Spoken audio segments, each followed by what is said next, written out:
बहुत स्वागत है। धन्यवाद। क्योंकि अभी आप काफ़ी वायरल हो चुके हैं और आपने एक बहुत ही ज्वलंत मुद्दा उठा दिया है, जो कि हर झारखंडी की अपनी एक अधिकार है और उनका एक पहचान है। जो कुछ भी कहें, किसी ने नहीं उठाया लेकिन आपने उठाया और भी लोगों का सहयोग रहा।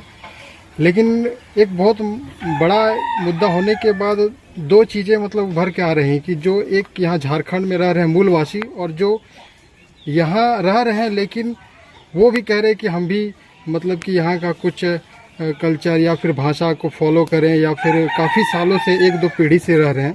तो इन दोनों को फिर आप किस प्रकार मतलब व्याख्या करेंगे और किस तरह से कहेंगे कि मूलवासी और दोनों में क्या अंतर है?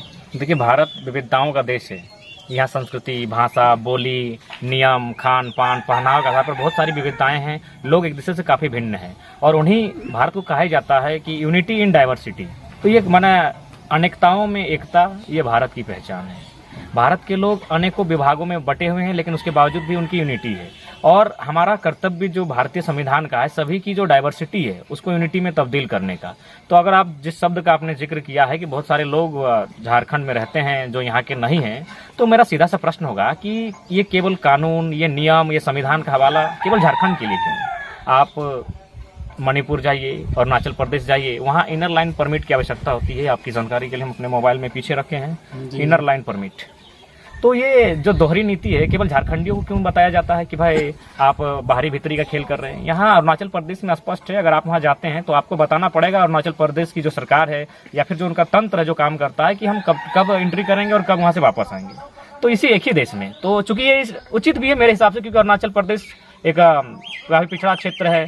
निसंदेह अगर विकसित राज्य के लोग वहाँ जाके रहेंगे तो निश्चय वहाँ उनके हक अधिकार को छीनेंगे और वे धीरे धीरे वहाँ अधिपत्य हो जाएंगे। तो इसलिए कहीं ना कहीं अगर भारत का संविधान भी है तो सभी लोगों को उनके क्षेत्र में सुरक्षित रखना संविधान का जिम्मा है। तो झारखंडियों को झारखंड में सुरक्षित रखना भी संविधान का जिम्मा है। तो इसलिए चूंकि झारखंड में अनुसूची 5 के लागू होने के बावजूद भी यहाँ की जमीनों का अतिक्रमण हो रहा है।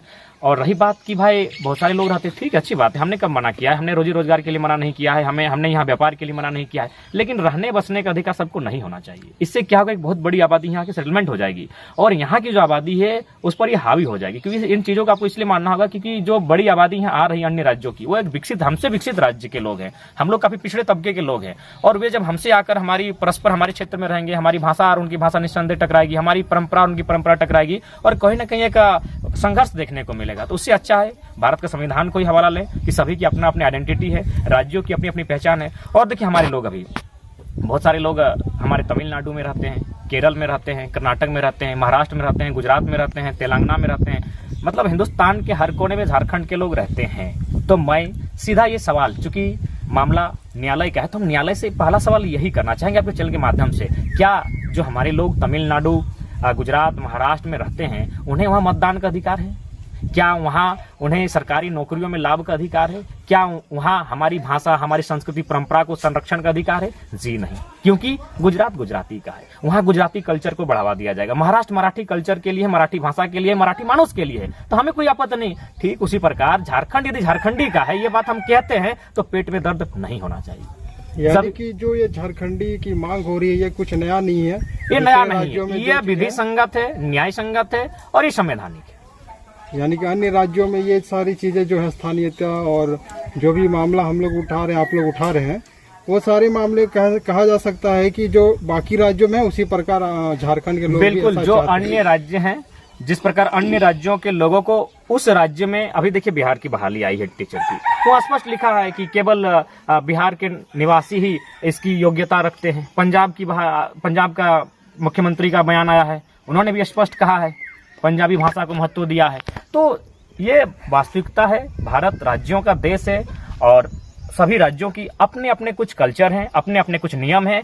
क्योंकि सीधा सा बात है कि आप मारुति का चक्का ट्रक में नहीं फिट कर सकते हैं, ट्रक का चक्का बस में फिट नहीं कर सकते हैं। सबका एक अपना अपना पहचान है, अपनी अपनी आइडेंटिटी है। ठीक उसी प्रकार पंजाब का अपना अलग कल्चर है, उसका अलग रहन सहन है, खान पान अलग है। ठीक उसी प्रकार बिहार, यूपी, बंगाल का है और झारखंड का अलग है। तो हम लोग भी चाहते हैं जो मेरा अलग कल्चर है, मेरी जो अलग भाषाएं हैं, मेरी जो अलग परंपराएं हैं, उसे संवैधानिक हस्तक्षेप करते हुए, न्यायालय हस्तक्षेप करते हुए उसे सुरक्षित रखे और संरक्षित रखे। नहीं तो आने वाला फ्यूचर क्या होगा, हमारी भाषाएं, हमारी परंपराएं और हमारे जो मूल पहचान है वो मिट जाएगी और हो भी रहा है। आज त्योहारों की बात करें, जो हमारे त्योहार हैं वो तो धीरे धीरे अब लुप्त होने लगे हैं। जो अन्य राज्यों से त्योहार यहाँ चल कर आए, चूंकि मैं नाम नहीं लूंगा क्योंकि त्योहार को कहीं ना कहीं लोग धार्मिक एंगल देते हैं, तो मैं चाहूंगा कि धार्मिक, ये सांस्कृतिक लड़ाई है, ये आइडेंटिटी की लड़ाई है, यहाँ धार्मिक बात नहीं होगी। लेकिन लॉजिकली मैं कहना चाहूंगा, जो पर्व बंगाल की हवाओं से उड़ते हुए आया, जो बिहार की हवाओं से उड़ते हुए झारखंड में आया, आज उन्हें यहाँ एक बहुत बड़ी पकड़ बना ली है यहाँ के संरक्षण में।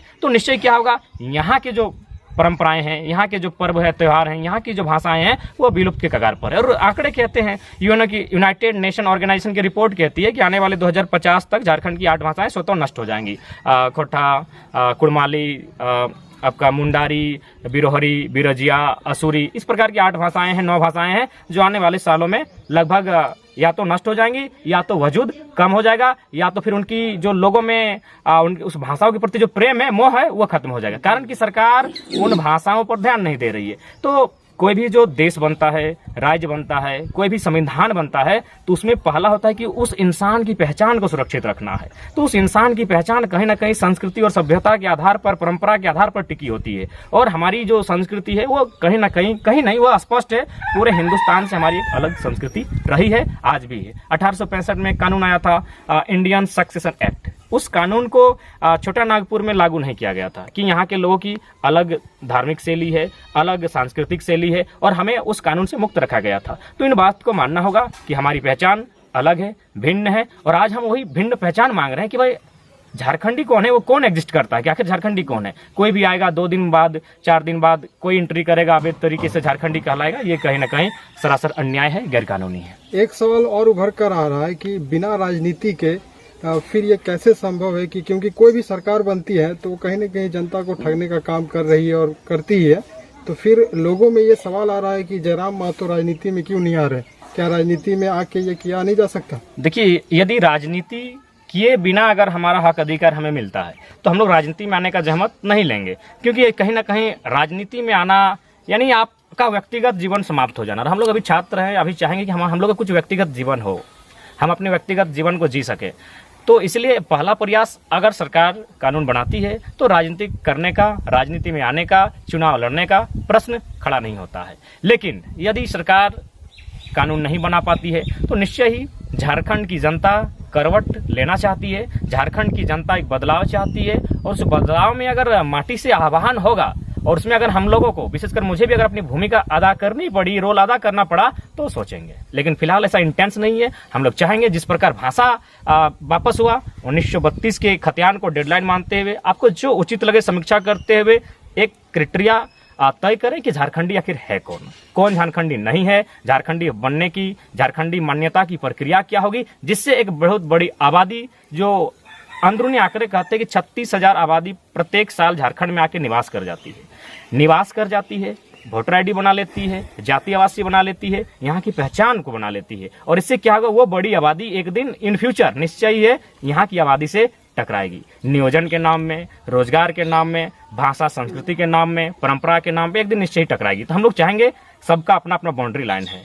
डुरंड रेखा है बांग्लादेश और भारत के बीच, मैकमोहन रेखा है आपका चीन और भारत के बीच, रेड क्लिप रेखा है भारत और पाकिस्तान के बीच। यानी रेखा ठीक उसी प्रकार हम चाहते हैं झारखंड बिहार, उड़ीसा झारखंड, बंगाल झारखंड के बीच जो सीमा है उस सीमा को सलामत रखें, क्योंकि वही सीमा कहीं ना कहीं उस पार के लोगों को भी संरक्षित रखेगी और उन लोगों से हमें भी संरक्षित रखेगी। और नहीं, अगर चाहते हैं आपके, अगर हम लोग गलत हैं तो फिर ऐसा कीजिए, आप ये जो बाउंड्री वाल है इसे खत्म कीजिए। भारत के सभी राज्य एक होंगे, एक कानून होगा, कोई मुख्यमंत्री नहीं होगा, ये केवल प्रेसिडेंट, अमेरिका के तर्ज पर प्रेसिडेंट नियम चले, प्राइम मिनिस्टर भी नहीं होगा।